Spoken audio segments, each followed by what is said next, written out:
Layers of Fear, developed by Bloober Team and published by Asper in 2016, is a first-person psychedelic horror game. The Steam description goes on to say that the game has a, quote, heavy focus on story and exploration. But I would argue that only the latter is true. Sure, the story is central to the overall experience, but there really isn't much storytelling going on here.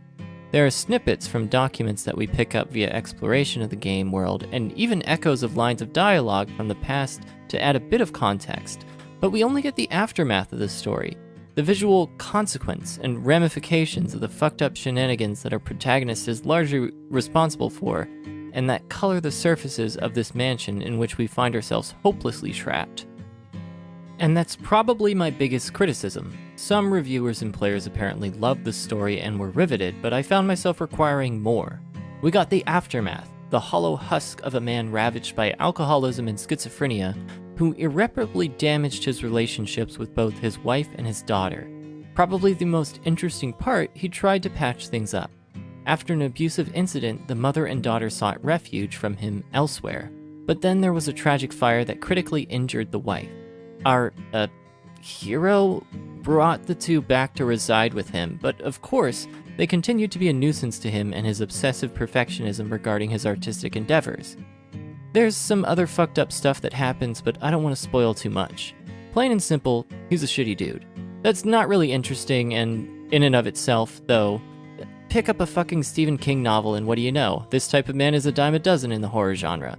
But from the ghost of a story that we do get, I know that there is something interesting going on here. I'm just not interested in playing footsies in the dark, flirting with what could have been some really good storytelling. If the intention was to show and not tell to the nth degree, then the writers accomplished this spectacularly. Experiment equals success, but I honestly think that's a bad thing. While showing has much more of an impact than telling in writing, if you don't do any telling, you are expecting your audience, us poor players, to do a metric fuck ton of heavy lifting. And unless you've got something truly groundbreaking, and interesting though it may be, Layers of Fear ain't it. It's gonna backfire on you. Now, writing or lack thereof aside, let's talk about the strong points of this game because I think this game is fucking worth it. This game is an absolute joy to play. The visuals are stunning and so amazingly integrated. Our protagonist is an artist ravaged by alcoholism and schizophrenia, and we see that toxic combination literally blight the environment around us. Bloober Team does a brilliant job of twisting and warping a static environment in interesting and dynamic ways. It is truly an impressive feat when the scariest thing in a game is the furniture. You literally cannot count on the permanency or stability of anything, which played up the tension marvelously, and to put on my visual art hat for a second, Caravaggio is one of the artists evoked in this game. For those who are unfamiliar, the main thing you need to know about him is chiaroscuro, the strong contrasting of light and dark, usually in a way that is central to the entire artistic composition. Bloober Team obviously did not just Google the most influential artists of all time and then name drop the 3 that sounded the most interesting. They take a fucking concept from the art world and translate it into the video game medium, and they do a phenomenal job at it. The contrast of light and dark throughout the environment was used to great effect to emphasize and cause striking moments that snapped me to my senses and primed me to anticipate dreadful occurrences. And as expected from this team, the soundscape was just as good, if not better. Honestly, I can't tell. While I know some things about visual art, I've actually studied music and am much more conversant when it comes to the technical side of sound design.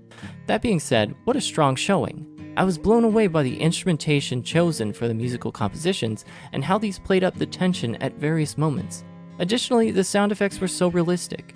Be it the thunderclaps or the breaking of floorboards underneath me, everything sounded like it was happening immediately around me. While I generally dislike first-person games, the soundscape and visuals made for a delightfully immersive experience. Layers of Fear, the base game, is $19.99 US on Steam. The Masterpiece Edition is $22.99 US. While you could get the base game and have a decent experience, I honestly think shelling out $3 extra for the Masterpiece Edition is worth it. You get a bit more content seen from the daughter's perspective as she grapples with how to feel about her brilliant yet abusive father. This additional content really captures the inner turmoil so well, and it's not something you're going to want to miss out on. Overall, this is another horror experience from the Bloober team that you're not going to want to pass up.